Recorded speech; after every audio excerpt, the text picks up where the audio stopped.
Вот как, короче, я сделал на центробежный шкив. Ну что, никаких токарных работ, как бы сказать, сделал.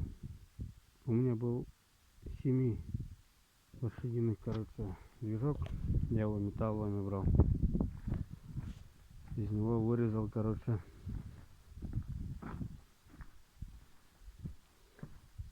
вот он. Вот эту часть вырезал, короче. Эти металлотренки вот нашел.